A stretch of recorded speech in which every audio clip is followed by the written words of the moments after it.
तो कोई ऐरा गहरा उठा के उनकी तस्वीर को, उनकी फोटो को जला देगा, इससे उनके ऊपर कोई फर्क नहीं पड़ता है। हालांकि क्योंकि भावनाएं हैं, तो जो उनको मानने वाले लोग हैं, उनको चाहने वाले लोग हैं, उनको आदर्श मानते हैं, उनको पीड़ा तो होती है। बोले वो संसद में आके बोले, संसद में उनके नेता, जो उनके हितैषी नेता हैं, एमपी हो, एमएलए हो, मंत्री, वो आए ना। अब उनके घर घर तो थोड़े उनसे वो बात करने जाएंगे, वो संसद में अपने नेतृत्व को भेजें कि संसद में आके हमारे सामने दे, कहें वहां की बाबा साहब संविधान निर्माता नहीं देंगे जवाब। जो सरकार उनके पीछे खड़ी है उनको भी जवाब देंगे। कोई सरकार हो, विपक्ष हो, सत्ता पक्ष हो, कोई हो। मैं नहीं कह रहा हूं किसी को आरोप लगा के कि भाई ये आदमी पीछे ताक पर रख के काम किए जा रहे हैं। जिस तरह से आपने देखा किस तरह तलवारें बांटी गई, तलवारें किस लिए बांटी आपने? तलवारों से घास काटने के लिए बांट रहे हो तलवारें? किस तरह का माहौल बना रहे हो? और जब लोग आवाज उठाए तब कार्रवाई करते। जरूरी तो ये था कि एडमिनिस्ट्रेशन खुद बोले कि उन पर सख्त कार्रवाई देता हूं। आज गरीबों की बहन बेटियों पे आंख उठाने वाले, उनकी जमीनों पे आंख उठाने वाले, उनके घरों पे निगाह रखने वाले, उनको अपमानित करने वाला एक गुण। पहली बात तो ये है कि बाबा साहब का जो कद है वो भारत में नहीं, उनकी जाति की वजह से नहीं, उनके ज्ञान की वजह से, उनके जो देश के लिए उन्होंने जो योगदान दिया उसकी वजह से दुनिया में इतना बड़ा है कि कहीं उनको सिंबल ऑफ नॉलेज कहकर जो है उनकी स्टैचू लगाई गई है। यूनेस्को ने उनकी स्टैचू अभी जो है अपने यहाँ स्थापित की है। तो कोई ऐरा गहरा उठा के उनकी तस्वीर को, उनकी फोटो को जला देगा, इससे उनके ऊपर कोई फर्क नहीं पड़ता है। हालांकि क्योंकि भावनाएं हैं, तो जो उनको मानने वाले लोग हैं, उनको चाहने वाले लोग हैं, उनको आदर्श मानते हैं, उनको पीड़ा तो होती है। लेकिन ये भी एक कड़वा सत्य है कि किसी के गली में बैठ के या अपने मोहल्ले में बैठ के, अपने जिले में बैठ के कहने से कुछ नहीं होता। भारत की संसद ने उनको संविधान निर्माता के रूप में स्वीकार किया है। तो किसी को आपत्ति है तो उनके बड़े नेता होंगे जो उनको इस तरह की काम करने के लिए वो करते हैं, प्रेरित करते हैं, जो इस तरह कर रहे हैं, उनको कहेगा वो संविधान में आके बोले, वो संसद में आके बोले। संसद में उनके नेता, जो उनके हितैषी नेता हैं, एमपी हो, एमएलए हो, मंत्री, वो आए ना। अब उनके घर घर तो थोड़े उनसे वो बात करने जाएंगे, वो संसद में अपने नेतृत्व को भेजें, जो उनके अभिनेता हैं, जो उनका समर्थन कर रहे हैं, जो उनको सीख दे रहे हैं कि बाबा साहब का अपमान करो।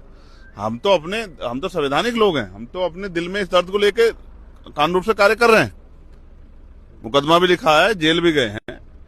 आज हाई कोर्ट ने आज सुनवाई भी नहीं की, आज डबल बैच में लगी थी छुट्टी वाले दिन, कल फिर लगी है। लेकिन मैं ये कह रहा हूं कि अगर इतना ही उनको पीड़ा है तो उनके जो बड़े नेता हैं वो पीछे ना रहे, सामने आए और आके संसद में आके हमारे सामने दे, कहें वहां के बाबा साहब संविधान निर्माता नहीं देंगे जवाब। जो सरकार उनके पीछे खड़ी है उनको भी जवाब देंगे। कोई सरकार हो, विपक्ष हो, सत्ता पक्ष हो, कोई हो। मैं नहीं कह रहा हूं किसी को आरोप लगा के कि भाई ये आदमी पीछे, मैं कह रहा हूं जो उनके पीछे है उसको सामने आना चाहिए और आके पार्लियामेंट में खड़े होकर, क्योंकि कानून कहां बनते हैं, नीति निर्धारण कहां होता है, कहां तय होता है। कोई गली में बैठ के अपने आप को कुछ ही मानने लग जाए, इससे थोड़ा ही होगा।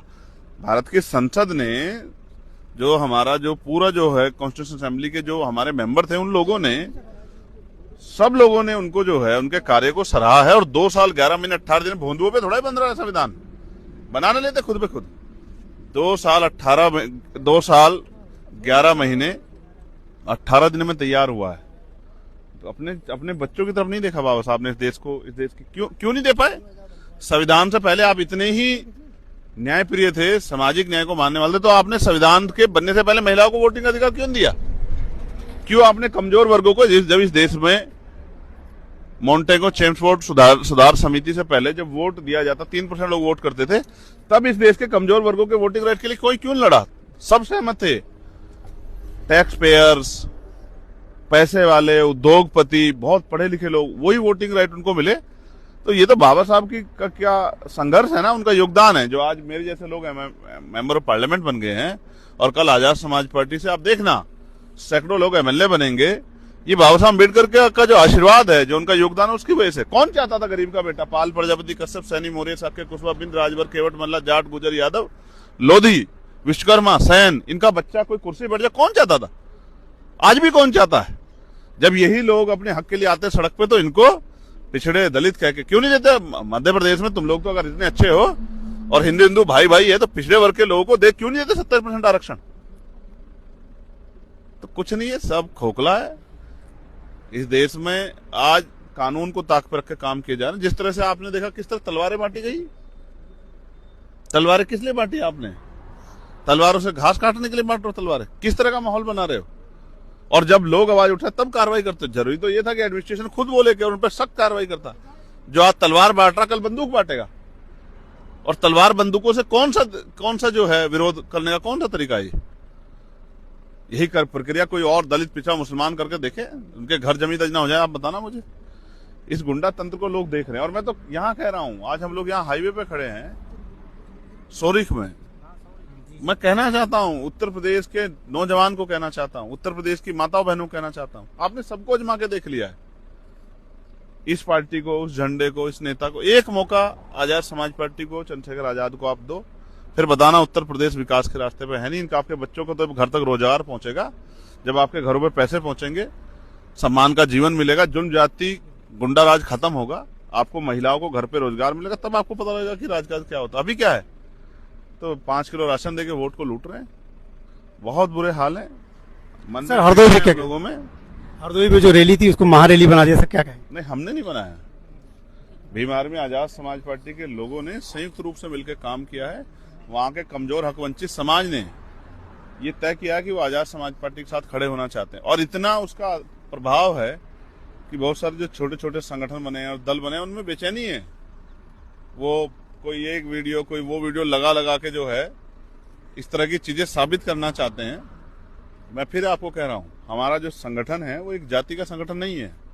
मैं फिर दोहरा रहा हूं, हमारा संगठन जातियों का समूह नहीं है, किसी एक जाति का समूह नहीं है। हमारा संगठन बहुजन समाज का समूह, पूरे बहुजन समाज की एक एक जाति जो हमसे जुड़ जाएगी, हम कहेंगे जाति रखो घर पे और बहुजन बन के जो है एक एक आदमी के लिए लड़ाई लड़ो। ये जब तक हम भाईचारा नहीं बनाएंगे, बहुजन नहीं बनेंगे, तब तक हम कामयाब नहीं हो सकते हैं। तो मैं आज भी कह रहा हूं, सोरिख में खड़े होकर कह रहा हूं, पूरे उत्तर प्रदेश के लोगों से कह रहा हूं, जो आपको सुनेंगे उनको कह रहा हूं, ये वोट हथियार है आपका, इसका इस्तेमाल करना सीखो। पैसे पे, अभाव में, प्रभाव में, लालच में, शराब पे, इस पे वोट मत दो। जज्बाती होकर वोट मत दो। अपनी वोट को अपने असली प्रतिनिधि को दो, जो आपकी वोट से शक्ति बना के आपके लिए काम करे।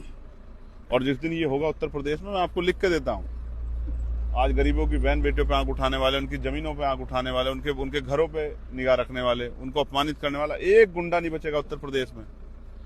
क्या तो गुंडे साधु बन जाएंगे, यानी कि सही रास्ते पे आ जाएंगे, या फिर